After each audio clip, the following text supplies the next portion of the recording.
천성의 모든 가족들의 삶이 꽃처럼 피어나는 아름다운 삶이 되시고, 또한 하나님이 원하시는 꼭 가야 될 길을 걸어가실 수 있는 믿음의 사람들 모두 되기를 다시 한번 주님의 이름으로 간절히 축원을 드립니다.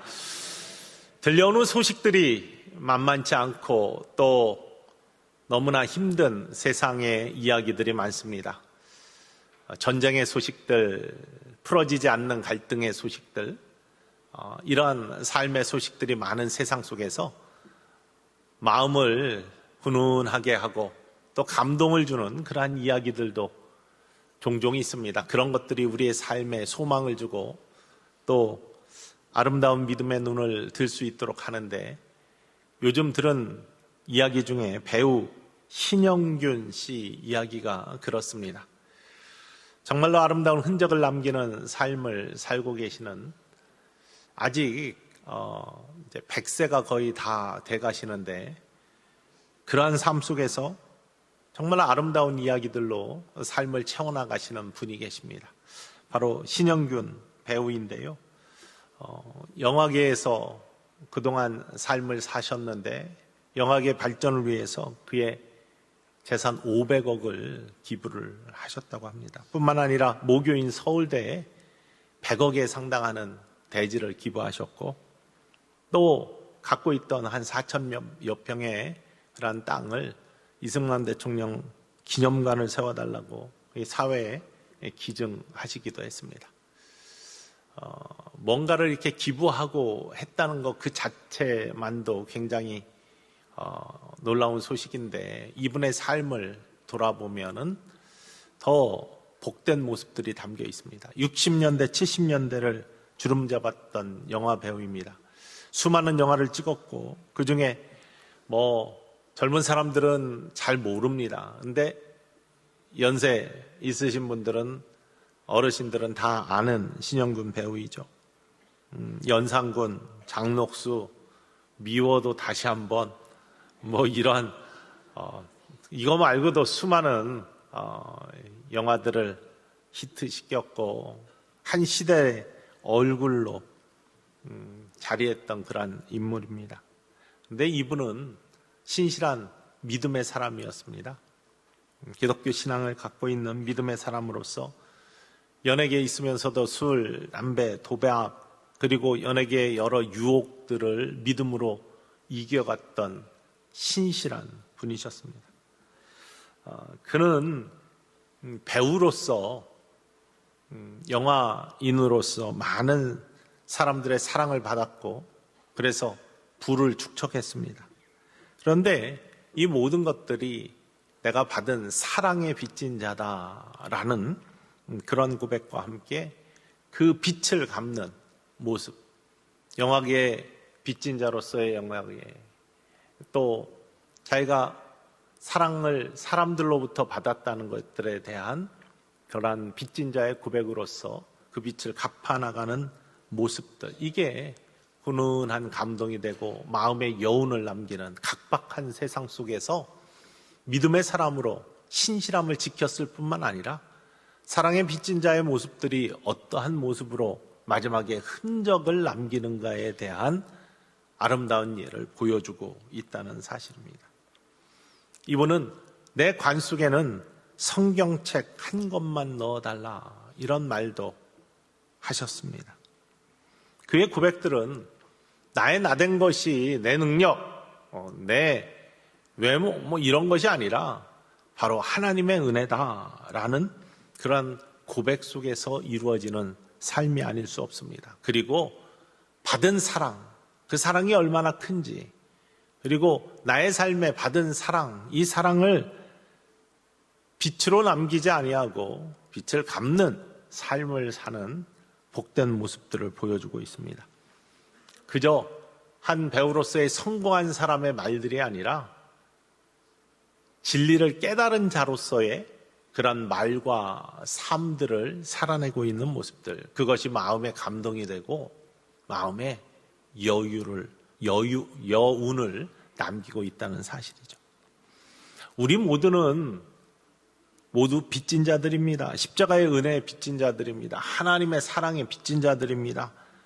하나님이 우리를 사랑하셔서 이렇게 예배자로 삼아주시고 주일에 하나님을 경외하고 경배할 수 있게, 예배할 수 있게 정말로 사랑의 빚진 자로서, 은혜의 빚진 자로서의 삶을 살아가고 있는데 그 빚은 무겁지 않습니다.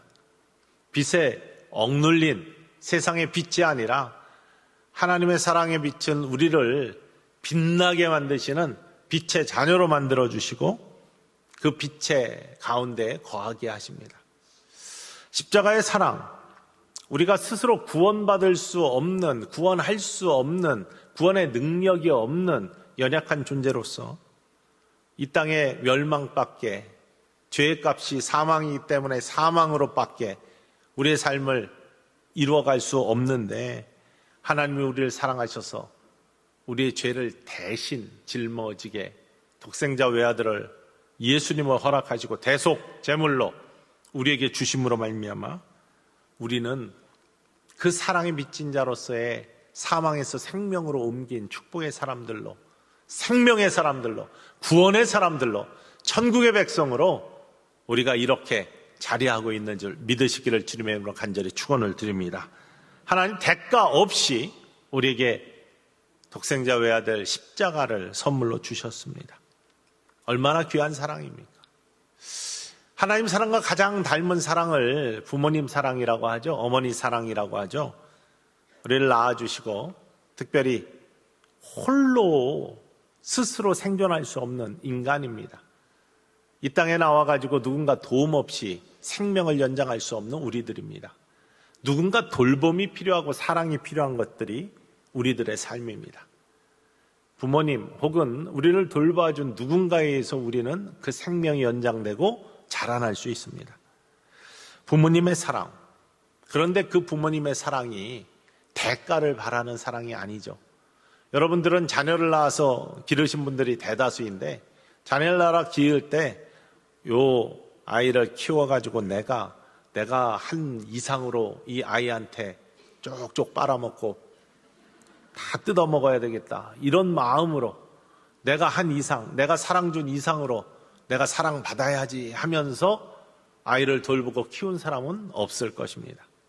하나님이 우리한테 사랑을 베푸실 때는 내가 도로 그 사랑을 취하겠다라는 마음으로 주신 게 아니에요. 값없이 주시는 사랑입니다. 정말로 아무것도 바라지 아니하시고 그저 우리의 생명이 온전하여지기를 원하시는, 사망의 생명으로 옮겨지기를 원하시는 한 가지 이유 때문에 독생자 외아들을 십자가에 내어주신, 값없이 주신 사랑, 대가 없이 주신 사랑, 대신 속해주신 대속제물이 되어주신 사랑, 바로 이 사랑의 모습, 우리 부모님들이 그런 사랑으로 우리를 키워주시고 함께 해주셨는데 우리가 갚을 길이 다 없습니다. 때로는 갚으자 하면은 이미 이 땅을 떠나셨고, 또 바쁘다 아니면 세상살이가 고단하다라는 핑계로 그 은혜를 다 갚을 수가 없어요. 사랑을 갚아내지를 못합니다. 그렇다고 해서 그 받은 사랑 그저 거기서 멈추느냐? 그렇지 않죠. 사랑은 이어진다고 하죠. 내리사랑이라고 합니다. 자녀로 이어지고 후손으로 이어집니다. 자연의 법칙, 하나님께서 창조하신 것들은 위에서 아래로 흐르게 되어 있습니다. 물이 위에서 아래로 흐르듯 사랑도 하나님께로부터 우리로부터 이웃으로 옆으로 흘러가게 되어 있습니다. 그것이 막히면 골마 썩어지고 그것들이 막힐 때 안타까운 일들이 생기기 시작하는 것이죠. 부모님의 사랑처럼 하나님의 사랑도 값없이 우리에게 주신 놀라운 은총입니다. 값없이 받은 그 사랑 흘러보내야죠. 옆으로, 주변으로, 가정에서, 교회에서, 속회에서, 선교회에서 받은 그 사랑을 흘려보내는 것이 얼마나 아름다운 일이고 하나님께서 기뻐하시는 일인지를 성경은 우리에게 선포하고 있습니다. 오늘 본문 말씀 요한일서 4장 19절로부터 21절 말씀에 이렇게 말씀하십니다. 19절입니다. 우리가 사랑하면 그가 먼저 우리를 사랑하셨습니다.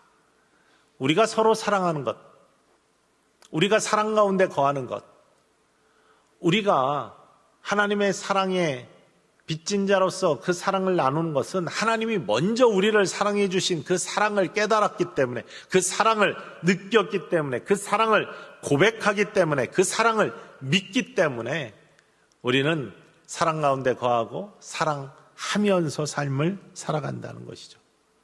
그러면서 20절 말씀에 이렇게 말씀하십니다. 함께 읽어볼까요?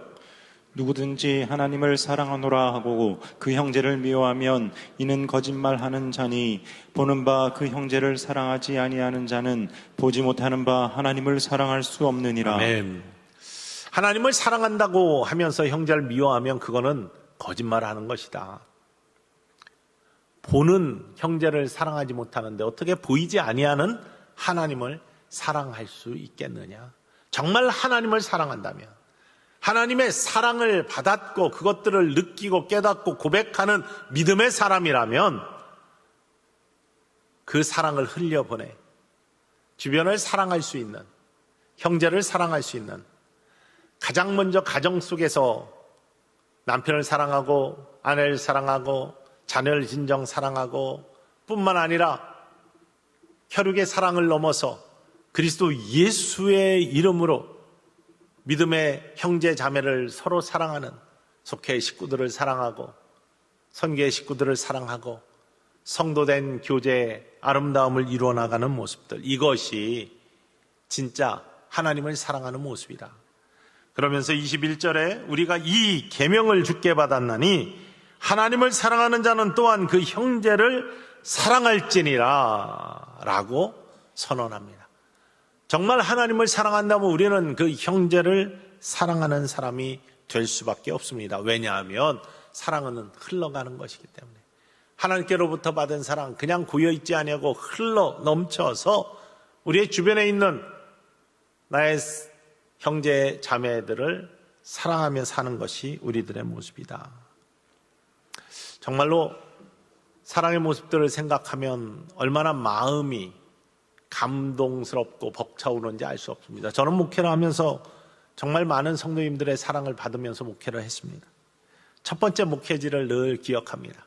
우리 김옥신 권사님은 60이 그 당시에 넘은 나이에 20대 후반에 아무것도 모르면 전도사로, 담임 전도사로 부임한 저, 정말 나이차가 얼마나 많이 납니까? 그런데도 불구하고 성직에 부름받은 귀한 목회자라 여겨주시면서 얼마나 귀하게 섬겨주시고 기도해 주시고 위로해 주시고, 참 그 귀한 사랑을 생각하면 여전히 마음이 따뜻해지고 감동스러워집니다.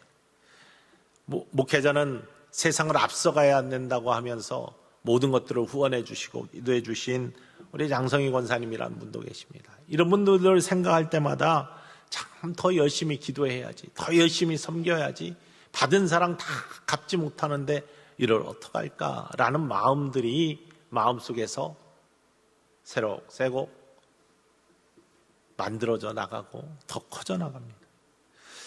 성도님들의 사랑도 이렇게 귀하고 다 갚지 못하는데 우리 하나님의 사랑은 어떠합니까? 더 큰 사랑 아닙니까? 정말로 갚을 수 없는 무궁한 사랑을 우리가 받았습니다. 다른 무엇보다도 생명의 빚진 자들입니다. 사망이 이룰 수밖에 없는 우리들을, 예수 그리스도 독생자 외아들을 우리에게 생명의 값으로 치러 가시면서도 나의 생명을 사망의 생명으로 옮겨주신 그 생명의 빚진 자가 바로 나이고 여러분이고, 하나님께 그렇게 생명 빚진 자로서의 삶을 살아가고 있어요. 그 받은 사랑을 생각하면 얼마나 가슴이 뜨거워지는지 알 수 없습니다.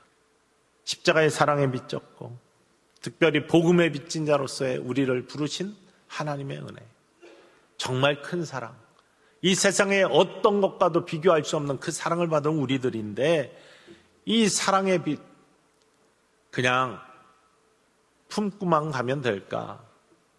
정말 귀한 하나님의 음성은 우리가 사랑을 받았으면 그 사랑 가운데 우리도 행하는 모습들, 사랑이 우리에게서 흘러넘쳐서 주변으로 그 사랑의 모습들이 전파돼 나가는 것, 이것이 하나님께서 우리에게 원하시는 귀한 뜻입니다. 요한일서 4장 11절 말씀은 그래서 이렇게 우리에게 선포합니다. 사랑하는 자들아, 하나님이 이같이 우리를 사랑하셨은즉 우리도 사랑하는 것이 마땅하도다. 하나님이 우리를 사랑하셨으니 우리도 서로 사랑하는 것이 마땅하다라고 말씀하십니다.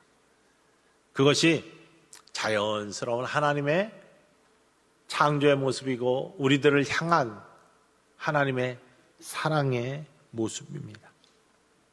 하나님이 정말로 나를 사랑하셨다는 것 여러분 고백하십니까?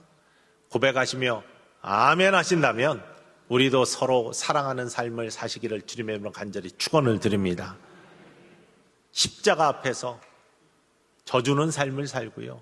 오직 이기는 것은 악에게 이기고 어둠의 권세에 이기고 우리의 영혼을 파괴하는 사단의 세력에는 이겨야 되지만 십자가의 사랑을 생각한다면 다른 모든 것들에 있어서는 양보하고 져주는 삶, 우리들의 삶이 되기를 주님의 이름으로 간절히 축원을 드립니다. 사도 바울은 로마서 13장 8절 말씀에 피차 사랑의 빛 외에는 아무에게든지 아무 빛도 지지 말라라고 말씀하십니다. 남을 사랑하는 자는 율법을 다 이루었느니라. 남을 사랑하는 자는 율법을 다 이루었다. 사랑은 율법의 완성이다라는 예수님의 말씀과 일맥상통하고 있죠. 빛차 사랑의 빛 외에는 아무에게도 다른 빛 지지 말라. 여러분 생명이 끊어질 것 같지 않으면 다른 이에게 빚지는 삶을 사는 것이 아니라고 성경이 이야기하잖아요. 돈 꾸어가지고 뭐 살려고 돈 꾸고 뭐 하려고 돈 꾸고. 성경에는 피차 믿음의 안에서는 돈거래하지 말라고 이야기합니다. 돈거래하는 것들에는 반드시 교회 안에서 돈거래하다가 문제가 생깁니다. 마음 상하고요. 돈이라는 것이 귀하게 쓰일 때 하나님의 영광을 드러내지만 만약에 근원의 뿌리가 됩니다. 그래서 잘못하면은 껄듯하면은 시험에 듭니다. 정말로 제가 이민사회에서 목회하면서 많은 이야기들을 들었는데 그 중에 여전히 개 같은 거를 하다가 도망가는 개주들을 많이 봅니다. 어느 교회에서 개가 깨져가지고 교회가 큰 시험에 들었더라. 그런데 그 개주가 권사님이더라. 아무개 집사님이더라. 이런 이야기들을 종종 듣습니다. 성경에는요, 돈을 꾸어주려거든 받을 생각 하지 말고 풍성한 마음으로 그냥 주라고 합니다. 그랬더니 어떤 이들은 성경에 나오니까 내가 꾸어달라고 해가지고 안 갚아도 되겠구나. 이런 얕은 수를 쓰거나 악한 마음을 품는 자들이 있습니다. 더러운 마음, 악한 마음들은 상대하는 거 아닙니다. 이러한 금전의 거래, 빚진 자가 되지 말라라고 말씀하시면서 오직 사랑의 빚 외에는 아무에게도 아무 빚을 지지 말라라고 말씀하고 계십니다. 우리가 이미 하나님께로부터 사랑의 빚을 받았습니다. 우리는 빚진 자들입니다. 그런데 이 빚은 하나님께 다 갚아 드릴 수가 없습니다. 하나님이 주신 정말로 큰 사랑, 무한한 사랑, 유한한 우리가 어떻게 다 갚을 수 있습니까? 그러니 우리가 할 수 있는 한 그 사랑을 흘려보내며 우리의 형제를 사랑하고 우리의 자매를 사랑하는 것으로 하나님의 사랑을 빛을 갚는 우리들의 모습이 되어야 될 줄로 믿으시기를 주님의 이름으로 간절히 축원을 드립니다. 마찬가지로 복음의 빛도 마찬가지입니다. 사도 바울은 고린도전서 9장 16절에 이렇게 고백합니다. 함께 읽어볼까요? 내가 복음을 전할지라도 자랑할 것이 없음은 내가 부득불할 이임이라.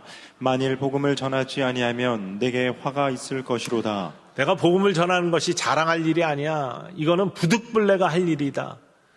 마땅한 일이다. 마땅히 내가 해야 될 일이 복음을 전하는 일이다. 왜? 나는 이미 복음에 빚진 자이기 때문이다.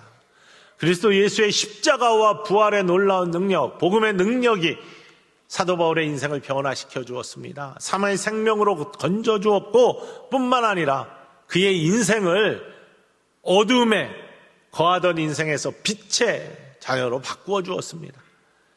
그 놀라운 은혜를 입고 사랑을 입은 자, 복음의 빚진 자로서 내가 복음을 전하는 것은 마땅히 할 일이다.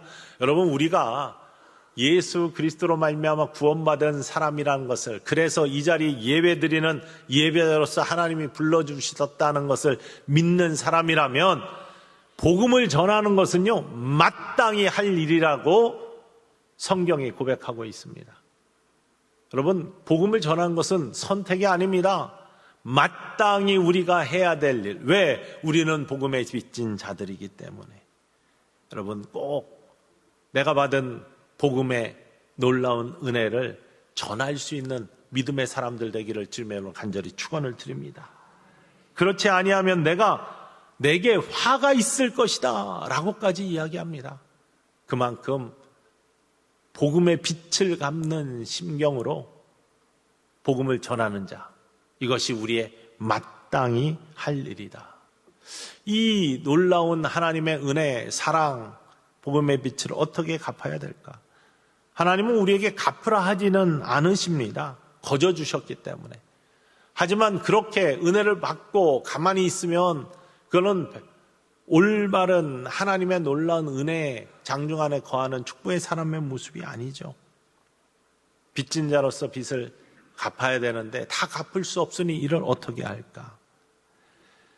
다 갚지 못한다고 그저 손 놓고 있을 수만은 없습니다. 하나님이 요구하지 아니하신다고 아무 일도 하고 있지 아니할 수 없습니다.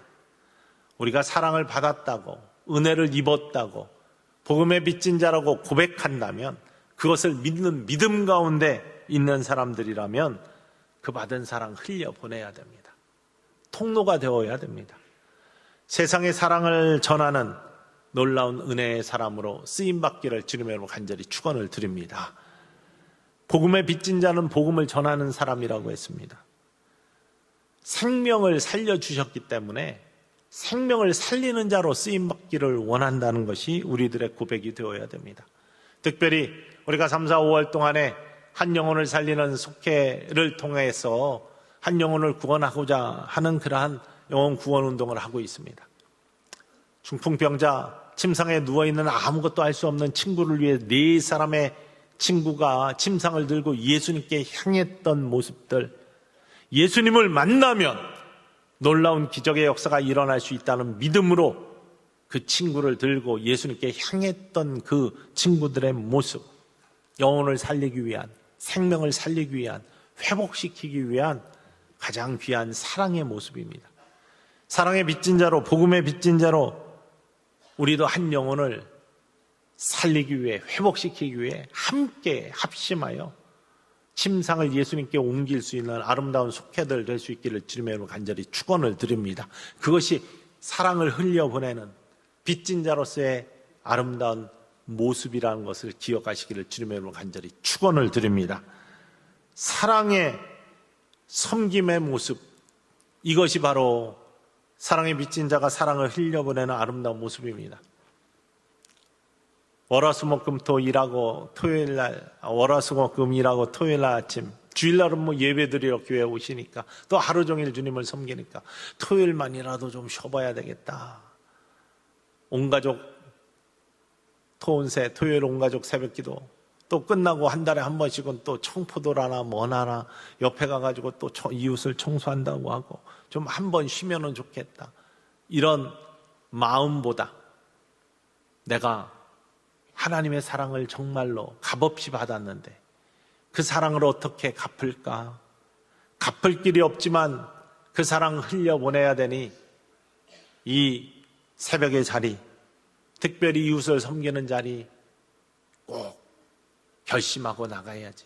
이런 마음들이 사랑을 흘려보내는 축복의 모습이 될 수 있다는 사실입니다. 특별히 우리는 영이 회복된 예배자로서 하나님이 우리를 불러주셨습니다. 주님이 우리를 사랑해 주신 것, 그거 깨달았다면, 그거 고백한다면 그 주님을 찬양하고 경배하는 사람들이 되어야죠.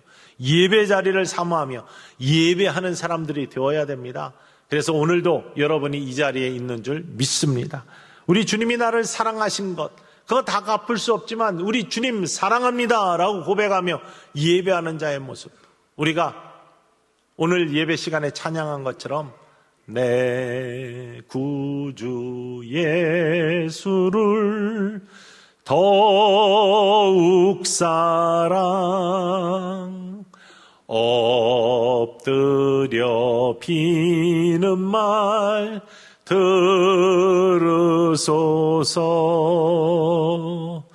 나의 진정 소원은 내 구주 예수를 더욱 사랑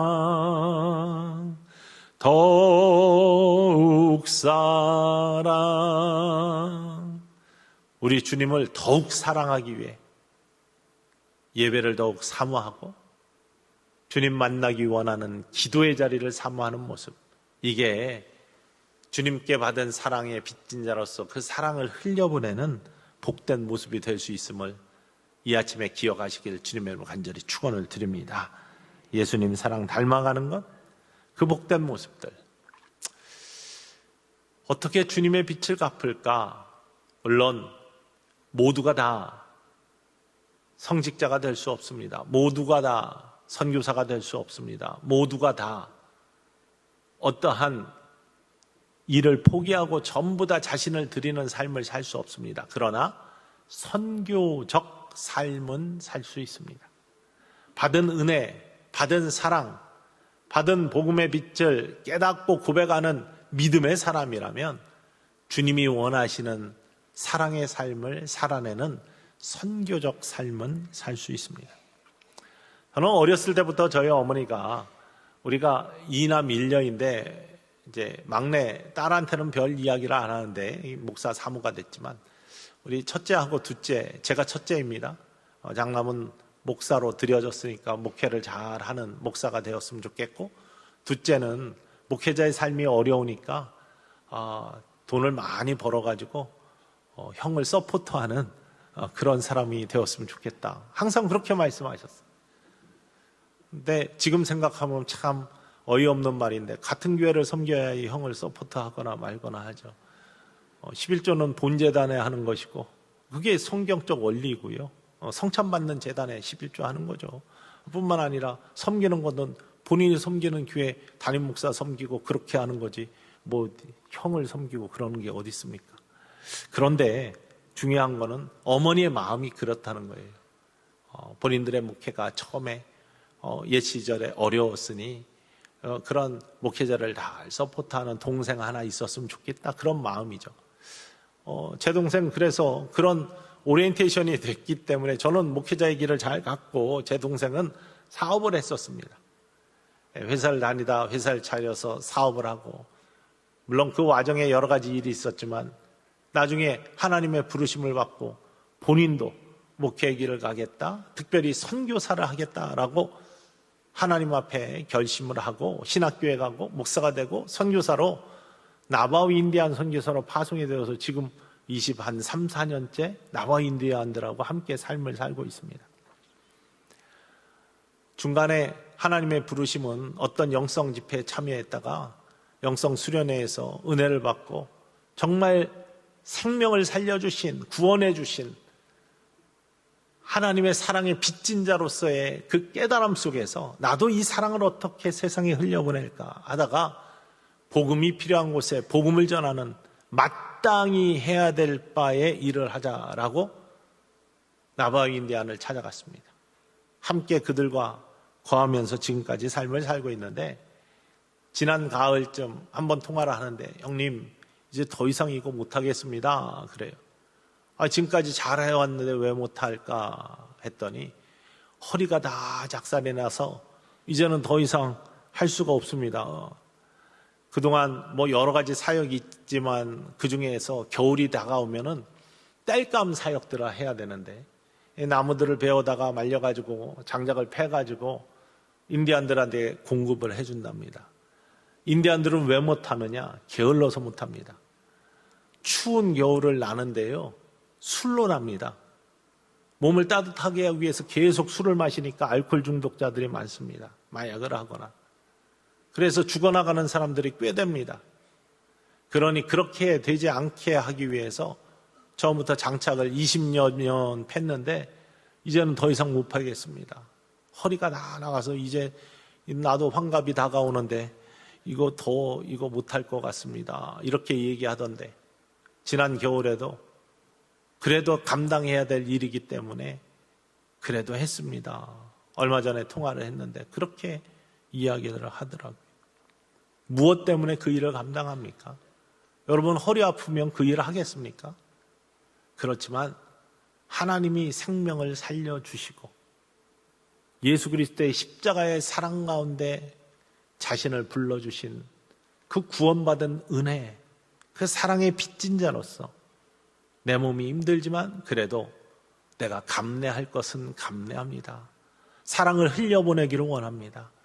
사랑을 이웃에게, 형제에게, 자매에게 전하기를 원합니다. 이 마음 하나 때문에 그 일을 감당하는 것입니다. 십자가의 희생 없이 우리는 구원의 영광이 없었습니다. 어떠한 희생 없이 우리는 하나님의 영광 가운데 거할 수가 없습니다. 우리에게 사랑을 듬뿍 부어주신 하나님의 사랑을 받은 우리들, 다른 우리가 잘 살고 잘 먹고 이런 거 이전에 생명이 사망에서 생명으로 옮겨진 구원받은 자로서의 감격 그 하나만 가지고도 갚을 수 없는 빚진 자, 사랑의 빚진 자로서 우리들은 그 사랑을 흘려보내는 일에 쓰임받는 축복의 통로가 되기를 주님의 이름으로 간절히 축원을 드립니다. 그것이 하나님이 우리의 인생을 바라보시며 가장 기뻐하시고 가장 귀하게 여기시며 가장 인정하시는 삶이라는 것을 다시 한번 마음속에 새기시는 복된 주일 아침 되기를 주님의 이름으로 간절히 축원을 드립니다.